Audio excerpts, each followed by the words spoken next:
అన్నదాత అన్నదాత మీ అన్నదాత చెమటోడ్చి ఆహారాన్నందించే రైతన్న అనునిత్యం నీ కండదండగా నిలిచే నేస్తం ఎవరన్నా అన్నదాత అన్నదాత మీ అన్నదాత.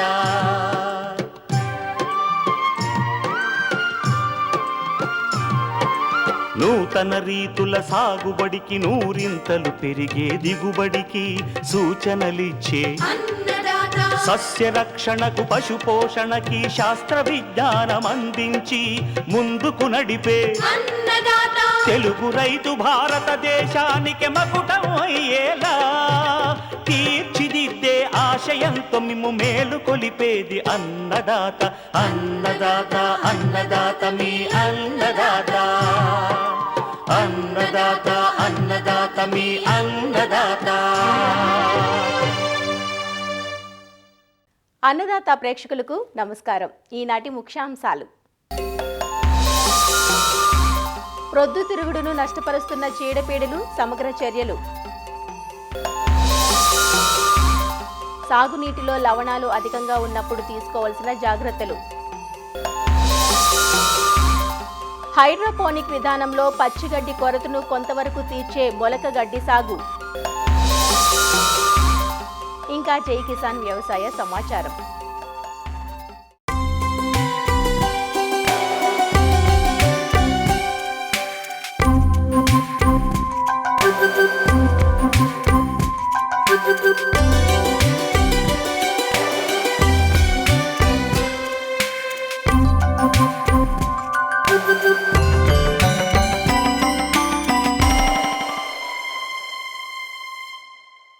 వ్యవసాయానికి భూమి, నీరు ప్రధాన వనరులు.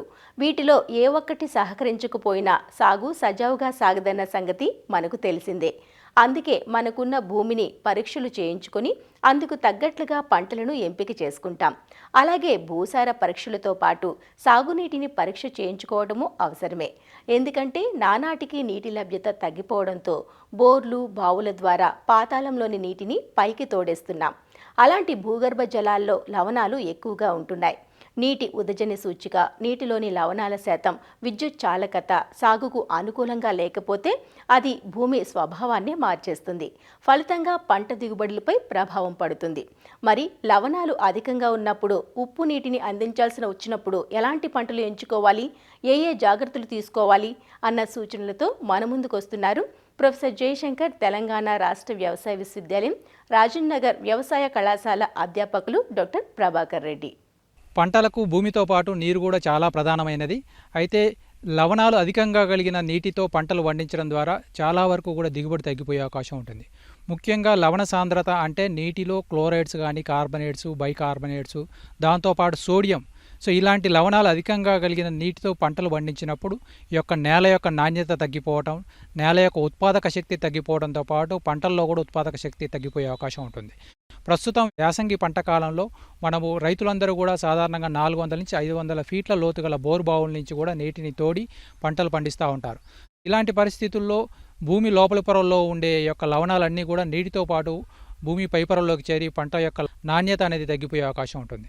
ఈ యొక్క నీటిలో క్లోరైడ్స్, సల్ఫేట్స్ అనే లవణాలు అధికంగా ఉండటం వల్ల పోషకాలు అనేది లభ్యత అనేది తగ్గిపోవటం, నేలలో ఈ యొక్క లవణాలు అనేది అధికంగా ఉండటం వల్ల నేల యొక్క చౌడు బారిపోవటం, సో దీనివల్ల కూడా తర్వాత పండించే పంటలపైన ప్రభావం అధికంగా ఉంటుంది. సో ఇలాంటి పరిస్థితుల్లో మనం ముఖ్యంగా గమనించవలసిన అంశం ఏంటంటే ఈ యొక్క లవణాలను తట్టుకునే పంటలను ఎంచుకోవాలి. ముఖ్యంగా అధిక లవణ సాంద్రత కలిగిన భూములను ముందుగా భూసార పరీక్షలు చేయించుకొని అందులో ఉండే లవణాల ఆధారంగా మనం పంటలు ఎంచుకోవాల్సిన అవసరం ఉంటుంది. ముఖ్యంగా వరి కానీ, రాగులు, జొన్న, సజ్జ, దాంతోపాటు చెరుకు, ధనియాలు, ఆవాలు, సో ఇలాంటి పంటలు మనకు లవణాలను తట్టుకునే శక్తి కలిగి ఉంటుంది కాబట్టి ఈ పంటలు పండించుకోవాల్సిన అవసరం ఉంటుంది. ముఖ్యంగా పప్పుధాన్య పంటలైన పెసర, మినుము, కంది ఇలాంటి పంటలు లవణాలను తట్టుకోలేవు. వీటితో పాటు మొక్కజొన్న కానీ, బంగాళాదుంప కానీ, మిరప ఇలాంటి పంటలు లవణాలు తట్టుకోలేవు కాబట్టి సో ముఖ్యంగా ఇలాంటి పంటలు పండించే రైతులు భూసార పరీక్షలు చేయించుకొని దాని ఆధారంగా పంటలు పండించుకోవాల్సిన అవసరం ఉంటుంది. చౌడును తట్టుకునే రకాలను కూడా ఎంచుకోవాల్సిన అవసరం ఉంటుంది. లవణాలు అధికంగా ఉన్నప్పుడు యాసంగి పంటలు పండించుకోకపోవడమే మంచిది. ఆరుతడి పంటలు మనం ఈ యొక్క లవణాలు అధికంగా కలిగిన నీటితో పండించుకోవాలనుకున్నప్పుడు ముఖ్యంగా బోజలు, కాలువలు చేసుకొని ఈ యొక్క బోజలకు వాలుగా ఉండే ప్రదేశంలో మనం ఈ యొక్క విత్తనాలు విత్తుకోవడం ద్వారా కొంతవరకు ఈ యొక్క లవణాల హానిని అనేది తప్పించుకునే అవకాశం ఉంటుంది. ముఖ్యంగా తరచుగా అంతర్కృషి చేసుకోవటం మరియు దాంతోపాటు ఈ యొక్క వరిగడ్డిని తోటి మల్చింగ్ చేసుకోవటం. సో ఇలాంటి పద్ధతుల ద్వారా మన యొక్క లవణాల యొక్క హాని అనేది మనం తప్పించుకునే అవకాశం ఉంటుంది. దాంతోపాటు సాగునీటిలో లవణాలు అధికంగా ఉండే నీటితో మనం సాగు చేసినప్పుడు ఈ యొక్క మొలక శాతం అనేది తగ్గిపోయే అవకాశం ఉంటుంది. కాబట్టి ఒక 25% విత్తన మోతాదు అనేది అధికంగా తీసుకోవాల్సిన అవసరం ఉంటుంది. దాంతోపాటు వరి పంటలను కూడా మనం ఈ యొక్క లవణాలు అధికంగా ఉండే నీటితో మనం సాగు చేసుకోవాలనుకున్నప్పుడు ఈ యొక్క నాటుకునేటప్పుడు మనం ఈ యొక్క మొక్కలను దగ్గరగా నాటుకోవడం, ముదురునారు నాటుకోవడం. సో ఇలాంటి పద్ధతులు చేసుకోవడం ద్వారా మన యొక్క కొంతవరకు ఈ లవణాల హాని అనేది మనం తప్పించుకునే అవకాశం ఉంటుంది. దాంతోపాటు ముఖ్యంగా మనం పంటలు పండించుకునేటప్పుడు రసాయన ఎరువుల యాజమాన్యం చేపట్టాల్సిన అవసరం ఉంటుంది. కాబట్టి సో ఇక్కడ మనకు 25% అధికంగా రసాయన ఎరువులను తీసుకోవాల్సిన అవసరం ఉంటుంది. ముఖ్యంగా ఆమ్ల గుణం కలిగిన రసాయన ఎరువులైన యూరియా కానీ, అమోనియం సల్ఫేట్ కానీ, సింగిల్ సూపర్ ఫాస్ఫేట్ లాంటి ఎరువులను వేసుకోవడం ద్వారా మనం యొక్క చౌడును అనేది తగ్గించుకునే అవకాశం ఉంటుంది.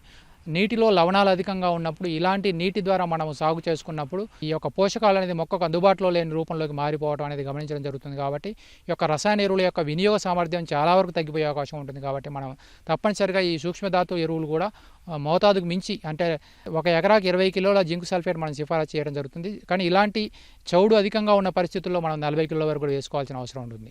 దాంతోపాటు ఇనుపధాతు లోపాలు కూడా ఈ చౌడు నేల అధికంగా ఉండే పరిస్థితుల్లో మనం గమనించడం జరుగుతుంది. కాబట్టి తప్పనిసరిగా ఇలాంటి చౌడు అధికంగా ఉండే పరిస్థితుల్లో మనము ఎరువులు అనేది భూమికి వేయకుండా పైపాటుగా మనం పిచికారీ చేసుకోవాల్సిన అవసరం ఉంటుంది. ఇక్కడ జింక్ సల్ఫేట్ 2 గ్రాములు లీటర్ నీటి కలిపి పైపాటుగా పిచికారీ చేసుకోవాలి. అలాగే ఇనుపధాతు లోపాన్ని నివారించుకోవడానికి అన్నబేదిని 1 లీటర్ నీటికి 10 గ్రాములు కలిపి పిచికారీ చేసుకోవడం ద్వారా మనం చాలా వరకు కూడా వీటిని నివారించుకునే అవకాశం ఉంటుంది. అధికంగా సేంద్రియ ఎరువులు వేసుకోవాల్సిన అవసరం ఉంటుంది. దాంతోపాటు పచ్చిరొట్ట ఎరువులను కూడా వేసుకోవడం ద్వారా మనకు నీటిలో ఉండే లవణాలు కానీ, భూమిలో ఉండే చౌడును కానీ విరగొట్టుకోవడం ద్వారా చాలా వరకు కూడా ఈ యొక్క పోషకాల యొక్క లభ్యత అనేది పెంచుకునే అవకాశం ఉంటుంది. ఈ సాగునీటిని, లవణాలు అధికంగా కలిగిన నీటిని జిప్సం బ్యాగుల ద్వారా పోనించడం ద్వారా చాలా వరకు కూడా చౌడును తగ్గించుకునే అవకాశం ఉంటుంది.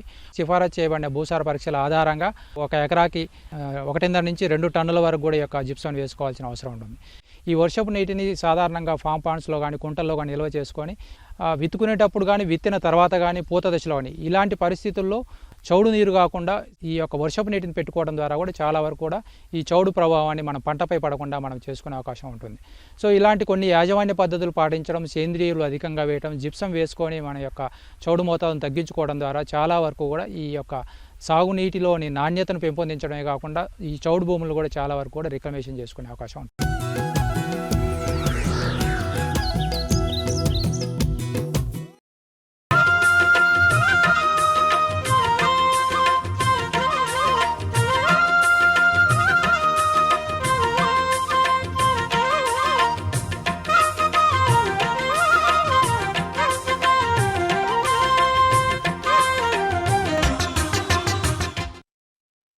పాడి రైతులు వేసవి కాలంలో ఎదుర్కొనే ప్రధాన సమస్య గ్రాసాల కొరత. సాధారణంగా ఆగస్టు నుంచి నవంబర్ మాసాల మధ్య పచ్చి మేతలు విరివిగా లభ్యమవుతుంటాయి. కానీ అటు తర్వాత వేసవి మొదలు మళ్లీ జూలై మాసం వచ్చేంత వరకు పచ్చిగడ్డికి ఎద్దడిగా ఉంటుంది. ఈ ఇబ్బందులను హైడ్రోపోనిక్స్ అనే ఆధునిక విధానం ద్వారా కొంతవరకు అధిగమించే అవకాశం ఉంది. మట్టితో పని లేకుండా అతి తక్కువ వ్యవధిలోనే, అంటే వారం 10 రోజుల్లోనే మొలక గడ్డిని పెంచుకొని మేతలకు ఎద్దడిగా ఉండే కాలంలో మొలక గడ్డిని పచ్చిగడ్డికి పూర్తి ప్రత్యామ్నాయంగా వాడటం కాకుండా పచ్చిగడ్డి స్థానాన్ని కొంతవరకు భర్తీ చేయవచ్చునని నిపుణులు సూచిస్తున్నారు. మొలకగడ్డి పెంపక విధానం గురించి డాక్టర్ వైఎస్ఆర్ ఉద్యాన విశ్వవిద్యాలయం వెంకటరామన్నగూడెం కృషి విజ్ఞాన కేంద్రం పశువైద్య శాస్త్రవేత్త డాక్టర్ టి విజయ నిర్మల్ నుంచి తెలుసుకుందాం. మట్టి రహితంగా, భూమి అవసరం లేకుండా నీటితోనే పశుగ్రాసాన్ని పెంచే విధానమే ఈ హైడ్రోపోనిక్ విధానం. ఈ విధానం ద్వారా వచ్చిన గడ్డిని మొలక గడ్డి అంటాం. మొలక గడ్డిని తయారు చేయాలంటే షేడ్ నెట్ అవసరం. ఒక రైతు 5 పాడి పశువులను పెంచుకున్నట్టయితే 5 పాడి పశువులకు ప్రతిరోజు మొలక గడ్డిని అందించాలంటే 8 అడుగుల పొడవు, అలాగనే 8 అడుగుల వెడల్పు, 8 అడుగుల ఎత్తుగల చిన్న షెడ్డుని ఏర్పాటు చేసుకోవాలి. ఈ షెడ్డు పైన 75% షేడ్ నెట్ని కప్పుకోవాలి. అలా చేసుకోవడం వల్ల లోపల 25 నుంచి 30 డిగ్రీ సెల్సియస్ ఉష్ణోగ్రత, అలాగనే 65% తేమ ఉండేలాగా చూసుకోవాలి. ఇందులో ముఖ్యంగా ఈ షెడ్ లోపల చూసుకున్నట్టయితే స్టాండ్ని ఏర్పాటు చేసుకోవాలి. ఇందులో అరల్ని ప్లాస్టిక్తో కానీ అలాగనే ఐరన్ పైపులతో కానీ లేదంటే మనకు లోకల్గా దొరికే చెక్కలతో కానీ ఈ అరల్ని ఏర్పాటు చేసుకొని వాటి మీద ప్లాస్టిక్ ట్రేలని పెట్టుకోవాలి. 2.5 అడుగుల పొడవు 1 అడుగు వెడల్పు ఉండే ప్లాస్టిక్ సైజులు మనకి మార్కెట్లో అందుబాటులో ఉన్నాయి. ఈ మొలకగడ్డి తయారీ విధానానికి విత్తనాల ఎంపిక చూసుకున్నట్టయితే మొక్కజొన్న అని కానీ అలానే బార్లీ, సజ్జ, గోధుమ ఇలాంటి వాటితో మనం మొలకగడ్డిని తయారు చేసుకోవచ్చు. కానీ మన తెలుగు రాష్ట్రాల్లో మొక్కజొన్న ద్వారా ఈ మొలకగడ్డిని తయారు చేసుకున్నట్టయితే లాభదాయకంగా ఉంటుంది. మొలకగడ్డి తయారీకి ఎంపిక చేసుకునే విత్తనం 100% కూడా మొలకెత్తే విత్తనాలు మాత్రమే ఎంపిక చేసుకోవాలి. ఇక మనం తయారీ పద్ధతి చూసుకున్నట్టయితే పశువుల సంఖ్యను బట్టి మనం మొక్కజొన్న విత్తనాలను తీసుకోవాలి. ఈ మొక్కజొన్న విత్తనాలని 100 గ్రాముల సున్నం కరిగినటువంటి నీళ్ళల్లో ఒక 15 నిమిషాలు నానబెట్టాలి. తర్వాత వాటిని 2 సార్లు శుద్ధి చేసుకోవాలి మంచినీటితో. ఆ తర్వాత ఈ విత్తనాలని 12 గంటల పాటు మంచినీటిలో నానబెట్టి తదుపరి ఆ విత్తనాల నీటి నుంచి తీసి గోనె సంచిలో పెట్టుకొని ఆ గోనె సంచిలో 12 గంటల పాటు మనం ఉంచాలి. అలానే ఈ గోనె సంచి నీటితో తడుపుతూ ఉండాలి. ఇలాగా మొలకలు వచ్చేంత వరకు పెట్టాలి. మొలకలు వచ్చినటువంటి ఈ మొక్కజొన్న విత్తనాలను ప్లాస్టిక్ ట్రేలలో పరుచుకోవాలి. ఈ 2.5 అడుగు పొడవు అలాగనే 1 అడుగు వెడల్పు ఉన్న ఈ ప్లాస్టిక్ ట్రేలలో మనకి సుమారుగా 1 కేజీ విత్తనం సరిపోతుంది. ట్రేలలో ఈ విత్తనాలని ఒకదానికొకటి దగ్గరగా పరుచుకోవాలి. ఇలా వేసుకున్న తర్వాత మనం 7 రోజుల వరకు కూడా పెంచాలి. ఇందులో మనం ప్రతిరోజు కూడాను ఉదయం 6 గంటల నుంచి సాయంత్రం 6 గంటల వ్యవధిలో ప్రతి 2 గంటలకు కూడా 1 నిమిషం పాటు నీటిని అందించాలి ఈ విత్తనాలకి. ఇలాగా మనం ఈ నీటిని అందించాలి అంటే 3/4 అంగుళాల పైపులు, వాటికి మైక్రో స్ప్రింక్లర్లు కానీ ఈ ఫాగర్స్ కానీ ఏర్పాటు చేసుకొని వాటికి టైమర్ని అనుసంధానం చేసుకున్నట్టయితే ప్రతి 2 గంటలకు ఒకసారి 1 నిమిషం పాటు ఈ నీటిని అందించవచ్చు. 7 రోజుల తర్వాత మనం చూసుకున్నట్టయితే 1 కేజీ నుంచి సుమారుగా 6 నుంచి 7 కేజీల మొలకగడ్డిని మనం పొందవచ్చు. 7 రోజుల తర్వాత సుమారుగా అది 25 నుంచి 30 సెంటీమీటర్ల ఎత్తు వరకు పెరుగుతుంది. ఈ 7వ రోజు తర్వాత మనం మొలకగడ్డిని వేర్లతో సహా పాడి పశువులకు మేతగా అందించవచ్చు. ప్రతి పాడి పశువుకి ప్రతిరోజు కూడాను 25 కేజీల ఈ మొలకగడ్డిని మేతగా అందించాలి.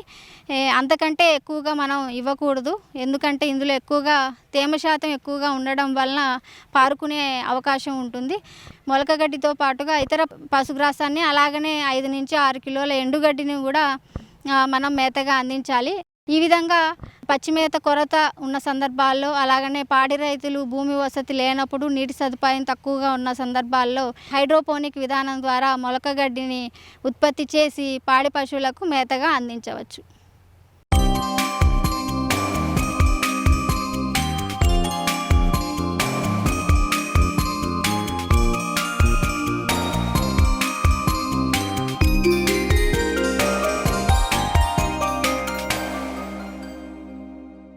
సంవత్సరం పొడవునా 3 కాలాల్లో సాగు చేసుకోదగ్గ నూనె గింజల పంట ప్రొద్దుతిరుగుడు. ఖరీఫ్తో పోలిస్తే రబీ, వేసవి పంటలో గింజ నాణ్యంగా ఉంటుంది. ప్రస్తుతం వేసవి పైరు శాఖీయ దశ నుంచి మొగ్గ దశ వరకు ఉంది. ఈ దశలో మనం సరైన యాజమాన్యం చేపట్టకపోతే దిగుబడులు తగ్గుతాయి. ఎరువులు, నీరు సరైన సమయంలో అందించకపోతే తాలుగింజ సమస్య తీవ్రమయ్యే ప్రమాదం ఉంది. అంతేకాదు, ప్రస్తుతం పెరుగుతున్న ఉష్ణోగ్రతలకు పైరులో చీడపీడల ఉధృతి పెరిగే అవకాశం ఉంది. పొగాకు లద్దె పురుగు, శనగపచ్చు పురుగు, నెక్రోసిస్, బూడిద తెగుళ్లు నివారణకు పాటించాల్సిన సస్యరక్షణ పద్ధతులను తెలియజేస్తున్నారు ఆచార్య ఎన్జీ రంగా వ్యవసాయ విశ్వవిద్యాలయం, పార్వతీపురం, మన్యం జిల్లా రస్తాగుంట బాయి కృషి విజ్ఞాన కేంద్రం శాస్త్రవేత్త డాక్టర్ శ్రవంతి. ఇప్పుడు ఈ పొద్దుతిరుగుడు పంట అనేది 2వ పంటగా అధిక ప్రాముఖ్యతను సంతరించుకుంది. ఇది నీటిపారుదల కింద ఈ పంటను సంవత్సరం పొడుగునా పండించుకోవచ్చు. ఖరీఫ్లో కంటే రబీ మరియు వేసవి కాలంలో ఈ పంట అధిక దిగుబడులు ఇచ్చే ఆస్కారం ఎక్కువ ఉంది. నీటి యాజమాన్యం చూసుకున్నట్లయితే ఈ పొద్దుతిరుగుడు పంటలో నేల స్వభావాన్ని బట్టి 4 నుంచి 6 తొడులు అవసరం ఉంటుంది. వీటిలో మొగ్గ తొడిగే దశ, పూత దశ, గింజ తయారయ్యే దశ ఇవి తేమకు చాలా సున్నితంగా ఉంటాయి. కాబట్టి ఈ దశల్లో మనం బెట్టక గురి కాకుండా చూసుకోవాల్సి ఉంటుంది. పొగాకు లద్దె పురుగు ఇది ఈ పొద్దుతిరుగుడు పంటలో చాలా నష్టాన్ని కలుగజేస్తుంది. ఇది తొలి దశలో గుంపులుగా చేరి ఆకులపై ఉన్న పత్రహరితాన్ని గోకి తినడం వల్ల ఆకులన్నీ కూడా జల్లెడి మాదిరిగా మారిపోతాయి. దీని నివారణకి స్పైనోసాడ్ అనే మందుని 0.3 ml లేదా ఫ్లూబెండమైడ్ 0.2 ml 1 లీటర్కి చొప్పున కలుపుకొని ఎకరాకి 200 లీటర్ల నీటికి కలుపుకొని పిచికారీ చేసుకున్నట్లయితే ఈ పురుగుని మనం నివారించుకోవచ్చు. అదేవిధంగా శనగ పచ్చ పురుగు, ఈ పురుగు కూడాను వీటి యొక్క లార్వాలు పువ్వులు మరియు గింజల మధ్యలోకి చేరి తినడం వల్ల అధిక నష్టాన్ని కలుగజేస్తాయి. దీని నివారణకు గాను స్పైనోసాడ్ 0.3 ml లేదా ఫ్లూబెండమైడ్ 0.2 ml లీటర్ నీటికి చొప్పున కలిపి పిచికారీ చేసుకున్నట్లయితే నివారణ చేసుకోవచ్చు. అదేవిధంగా తెగులు చూసుకున్నట్లయితే ఆల్టర్నేరీ ఆకుమచ్చ తెగులు కూడాను చాలా ఎక్కువ నష్టాన్ని కలుగజేస్తుంది. దీని యొక్క సిమ్టమ్స్ చూసుకున్నట్లయితే ముదురు గోధుమ రంగులో మచ్చలు ఏర్పడి ఆకులపైన వాటి చుట్టూ కూడాను పసుపచ్చ వలయాలు ఏర్పడి ఉధృతి ఎక్కువైనప్పుడు ఈ మచ్చలన్నీ కలిసిపోయి ఆకులన్నీ మాడినట్లు కనిపిస్తాయి. అలాగే వీటి ద్వారా పువ్వులు కూడా కులినట్లు కనిపిస్తాయి. కావున దీని నివారణకు మనం ప్రొపికొనజాల్ అనే మందును 1 ml లీటర్ నీటికి కలిపి పిచికారీ చేసుకున్నట్లయితే ఈ ఆల్టర్నేరీ ఆకుమచ్చ తెగులను కూడా మనం నివారించుకోవచ్చు. అదేవిధంగా నెక్రోసిస్ తెగులు చూసుకున్నట్లయితే ఇది ఎక్కువగా తామర పురుగుల వలన వ్యాప్తి చెందుతుంది. కావున మనం తామర పురుగులను అరికట్టాల్సి ఉంటుంది.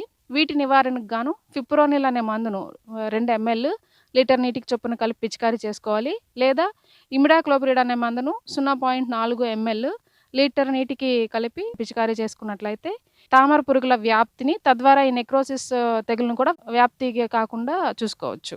బూడిద తెగులు, ఇది ఆకుల పైన మరియు ఆకుల అడుగు భాగాన బూడిద లాంటి పొడితో కప్పబడి ఉంటుంది. తేమ తక్కువగా ఉండి పొడి వాతావరణంలో ఈ తెగులు తీవ్రత అధికంగా ఉంటుంది. వీటి నివారణకు గాను లీటర్ నీటికి 3 గ్రాముల నీటిలో కరిగే గంధం పొడిని కానీ లేదా ప్రొపికొనజోల్ 1 మిల్లీలీటరు లేదా డైఫెన్కొనజోల్ 0.5 గ్రాములు 1 లీటర్కి పిచికారీ చేసుకున్నట్లయితే ఈ బూడిద తెగులను అరికట్టవచ్చు. పురుగులు తెగుళ్ళు యాజమాన్య పద్ధతులను సరైన సమయంలో చేపట్టినట్లయితే పొద్దుతిరుగుడు పంటలో కూడా మనం అధిక దిగుబడులు సాధించవచ్చు.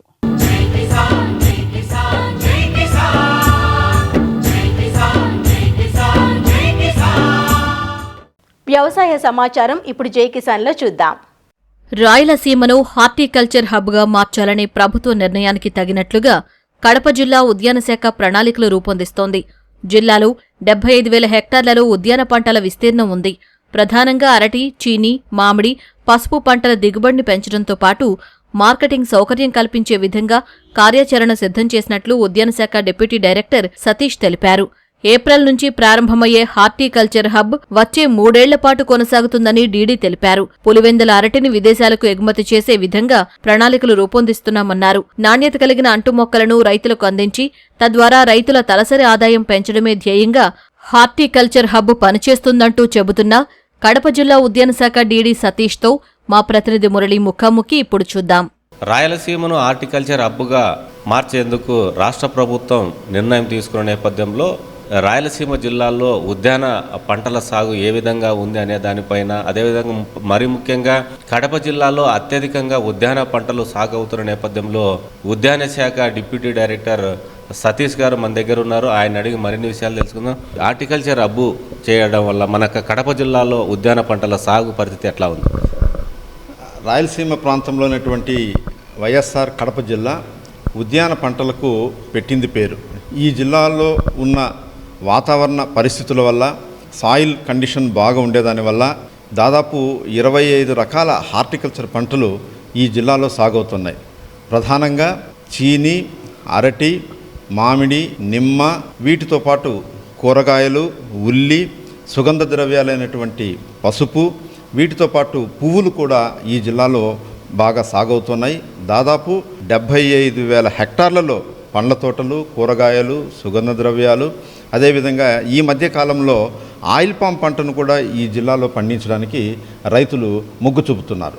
సో దీన్ని దృష్టిలో పెట్టుకుని ప్రభుత్వం మరింత మెరుగుపరచాలి, ఇక్కడ పంటల్ని ఎక్కువగా విస్తరించాలి, నాణ్యత పెంచాలి, ఎగుమతులు పెంచాలి, అదేవిధంగా రైతులకు కావాల్సిన ఇన్ఫ్రాస్ట్రక్చర్ ఫెసిలిటీస్ని కూడా కల్పించాలనే ఉద్దేశంతో రాబోయే 3 సంవత్సరాలలో మనం దీన్ని హార్టికల్చర్ హబ్గా క్రియేట్ చేస్తూ రైతులకు మంచి ఆదాయాన్ని ఇవ్వాలని చెప్పేసి ప్రభుత్వం ప్రణాళికలు రూపొందిస్తుంది. ప్రభుత్వం నిర్దేశించినటువంటి ప్రకారం హార్టికల్చర్ హబ్ చేయాలంటే మీరు ఎలాంటి ప్రతిపాదనలు ప్రభుత్వానికి పంపారు? ప్రభుత్వం ఎలాంటి నిర్ణయం తీసుకునేటువంటి అవకాశం ఉంది? అరటి వరకు తీసుకుంటే మనకి పులివెందుల, లింగాల, వేముల ఆ ప్రాంతంలో అరటి బాగా పండిస్తున్నారు. అక్కడ టిష్యూ కల్చర్ అరటి గ్రాండ్ 9 వెరైటీని బాగా పండిస్తున్నారు. ఆంధ్రప్రదేశ్లో మిగతా ప్రాంతాల్లో ఒక హెక్టార్కు 60 టన్నుల దిగుబడి ఉంటే మన పులివెందుల ప్రాంతంలో 65 టన్నుల వరకు దిగుబడి వస్తున్నాయి. కాబట్టి సో దీన్ని దృష్టిలో పెట్టుకొని వేరే దేశాలకు ఎక్స్పోర్ట్ చేయాలనికి మనకి ఇప్పుడు ప్రస్తుతానికి మనకి ఉత్తర భారత ప్రాంతాలైనటువంటి కాశ్మీరు, ఉత్తరప్రదేశ్, రాజస్థాన్కి మన పులివెందుల నుంచి ఇక్కడి నుంచే అవుతుంది. వీటితో పాటు కొంత మొత్తంలో గల్ఫ్ దేశాలకు కూడాను ఇక్కడి నుంచి తాడిపత్రి రైల్వే స్టేషన్ నుంచి బొంబాయికి వెళ్ళి అక్కడి నుంచి వెళుతున్నది. సో దీన్ని ఇంకా మరింత ఎక్స్పోర్ట్స్ని పెంచాలని చెప్పేసి రాబోయే ప్రణాళికలో దీన్ని ఒక ప్రధాన అంశంగా చేర్చడం జరిగింది. పులివెందుల ఏరియాలో అరటితో పాటు ఈ చీని అంటే బత్తాయి అంటాం, ఈ పంటలు కూడా ఎక్కువగా సాగు చేస్తుంటారు. అంటే ఈ అరటి మార్కెట్ ఎట్లా ఉంది, చీనీ మార్కెట్ ఎట్లా ఉంది, రైతులకు దిగుబడి ప్రకారంగా చూసుకున్నట్లయితే వాళ్ళకి మార్కెట్ సౌకర్యాన్ని కల్పించడంలో ఈ హార్టికల్చర్ హబ్బులు ఏమైనా ప్రత్యేకమైనటువంటి చర్యలు తీసుకునేటువంటి అవకాశం ఉందా? అరటికి ఇది ఒక క్లస్టర్ లాగా ఉంది కాబట్టి సో దీనికోసం అని చెప్పేసి దీనికి మార్కెట్ అంటూ అరటికి అవసరం లేదు. ఎందుకంటే తోటలో నుంచే వాళ్ళు దాన్ని హార్వెస్ట్ చేసి తీసుకెళ్తారు. సో దీనికి మార్కెటింగ్ సౌకర్యంకి ఎక్కువ కల్పించాలనేసి ఒక ఉద్దేశంతో ప్రణాళికలు రూపొందిస్తున్నాం అరటికి. అదేవిధంగా చీనీకి వచ్చేసరికి చీనీకి కూడాను పులివెందులలో పాటు సింహాద్రిపురము, తొండూరు, అక్కడ విఎన్పల్లి అక్కడ కూడా బాగా పండిస్తున్నారు. కాబట్టి ఇప్పుడు ఆల్రెడీ మనకి పులివెందుల్లో ఒక రెగ్యులేటెడ్ మార్కెట్ యార్డు ఉంది. అక్కడ ఈనాం సిస్టమ్ను కూడా ప్రవేశపెట్టి అక్కడ జిల్లా కలెక్టర్ కూడా ప్రత్యేక చొరవ తీసుకొని చీనీ రేటును కూడా స్టెబిలైజ్ చేయడం జరిగింది. సో దీంతో పాటు వీటిని ఈ మార్కెటింగ్ ఇంటిని ముందుగా ఫోర్కాస్ట్ చేయడానికి ఏ విధంగా చేయాలి, అదేవిధంగా ట్రేడింగ్ని ట్రాన్స్పరెంట్గా సిస్టమ్ని ఏ విధంగా చేయాలన్న వాటి మీద కూడాను చీనీ మీద కూడా మేము ప్రత్యేక దృష్టి సారిస్తున్నాం. ప్రతి సంవత్సరము మనము క్రాప్ బుకింగ్ అనేది చేస్తున్నాం. సో దీనిలో ఫాలో ల్యాండ్స్ ఎక్కడెక్కడ ఉన్నదన్నది కూడాను ముఖ్యంగా మనకి పోరుమామిళ్ళ, ఎస్ఏకేఎన్, మైదుకూరు ఆ ప్రాంతంలో కూడాను, బద్వేలు ప్రాంతంలోనూ ఆ ప్రాంతంలో కూడా కొంత మనము ఫాలో ల్యాండ్స్ని ఐడెంటిఫై చేయడం జరిగింది. సో ఇక్కడ అవగాహన కార్యక్రమాలు కల్పించి క్వాలిటీ ప్లాంట్ మెటీరియల్ ఇచ్చి కొత్త తోటల్ని మనం తీసుకురావడానికి ప్రత్యేక ప్రణాళికలు రూపొందిస్తూ ఉంది. జిల్లాలో మైదుకూరు, చీకేదిన్నె, పెళ్లిమారి ప్రాంతాల్లో కూడా ఈ చామంతి పూల తోటలు కూడా సాగు చేస్తూ ఉంటారు. పసుపు కూడా ఎక్కువగా మైదుకూరు ఏరియాలో సాగు చేస్తుంటారు. ఆ పంటల పరిస్థితి ఎట్లా ఉంది, దానికి మార్కెట్ సౌకర్యం కావచ్చు, దిగుబడి ఎట్లా ఉండబోతుంది? ఇప్పుడు పసుపు పంట దాదాపు ఒక 2500 హెక్టార్లలో మైదుకూరు మేజర్ క్లస్టర్ తోటి అక్కడ పండిస్తూ ఉన్నారు. సో దీనిలో ఇంప్రూవ్డ్ వెరైటీస్ని తీసుకురావడానికి, డ్రైయింగ్ ప్లాట్ఫామ్స్ తీసుకురావడానికి, పాలిషింగ్ డ్రమ్స్ తీసుకురావడానికి పోస్ట్ హార్వెస్ట్ మేనేజ్మెంట్ కింద ఉద్యాన శాఖ ఫండ్స్ అలాట్ చేసింది. సో ఆ దిశగా మేము దృష్టిలో పెట్టుకునేసి మేము చర్యలు తీసుకుంటూ ఉన్నాం. పూల దగ్గరకు వచ్చేసరికి మనకి 1000 హెక్టార్లకు పైగా ఈ జిల్లాలో మేజర్గా మనకి చామంతులు పండుతూ ఉన్నాయి. ముఖ్యంగా ప్లాంట్ మెటీరియల్ కోసం హైటెక్ నర్సరీని కూడా మేము ఎస్టాబ్లిష్ చేసి ఇక్కడనే వీళ్ళకి ప్లాంట్ మెటీరియల్ ఇచ్చి వీళ్ళకి మార్కెటింగ్ సౌకర్యాన్ని కల్పించడానికి కూడాను ఈ హార్టికల్చర్ హబ్ స్కీమ్లో మేము వీళ్ళని ప్రణాళికలు కూడా రూపొందిస్తున్నాం. సార్ దీంతోపాటు జిల్లాలో మామిడి సాగు కూడా ఎక్కువగా ఉంది. రైల్వే కోడూరు, ఇట్లా లక్కిరెడ్డిపల్లి, పులివెందల సమీపంలోని చక్రాయపేట ప్రాంతాల్లో కూడా మామిడి తోటలు ఎక్కువగా సాగు చేస్తారు. అంటే ఆ రైతులకి మీరు ఈ హబ్ ద్వారా ఏం చెప్తారు? మామిడిలో మనకి అది ట్రెడిషనల్గా వస్తున్న పంట. సో ఇక్కడ మనము కావాల్సింది ప్రొడక్టివిటీ పెంచడము, క్వాలిటీని ఇంప్రూవ్ చేయడం అనేది ఒక ప్రధానమైన ఉద్దేశము. అదేవిధంగా ప్రాసెసింగ్ సైడ్ కూడాను వీటిని దృష్టి మళ్లించాలన్నది ఒక ఉద్దేశం. మామిడిలో నాణ్యత పెంచడానికి ఈ మధ్య కాలంలో మేము ఫ్రూట్ కవర్స్ కూడా ఇస్తున్నాము. హార్టికల్చర్ హబ్కు సంబంధించి ప్రభుత్వం తీసుకునేటువంటి నిర్ణయానికి అంటే ఈ జిల్లాకు ఏమైనా నిధులు కేటాయించేటువంటి అవకాశం ఉందా? అంటే ఎంత కావాలని ఏమన్నా ప్రభుత్వానికి మీరు ప్రతిపాదనలు పంపారు? అంటే ఈ హార్టికల్చర్ హబ్ను విస్తృతం చేయాలనేటువంటి విషయాన్ని రైతులకు మీరు చేరవేశారా ఇప్పటికే? మనకి 3 సంవత్సరాలకి ఈ స్కీమ్ ఉంటే మొదటి సంవత్సరంలో ఫస్ట్ ఫేజ్ కింద మన సింహాద్రిపురము, లింగాల, అదేవిధంగా వేముల ఆ కొన్ని ప్రాంతాల్లో కొన్ని క్లస్టర్స్ను ఐడెంటిఫై చేసి సో దానికి ప్రతిపాదనలు పంపించడం జరిగింది. వచ్చే రాబోయే ఆర్థిక సంవత్సరంలో 26-27 సంవత్సరంలో మాకు ప్రధాన కార్యాలయం నుంచి వచ్చిన ఆదేశాల మేరకు ఈ జిల్లాలో ఉద్యాన పంటల్ని అదేవిధంగా నాణ్యత పెంచడానికి, రైతుల తలసరి ఆదాయము పెంపొందించుకునేదానికి ఈ జిల్లా ఉద్యాన శాఖ సమాయత్తమవుతున్నది.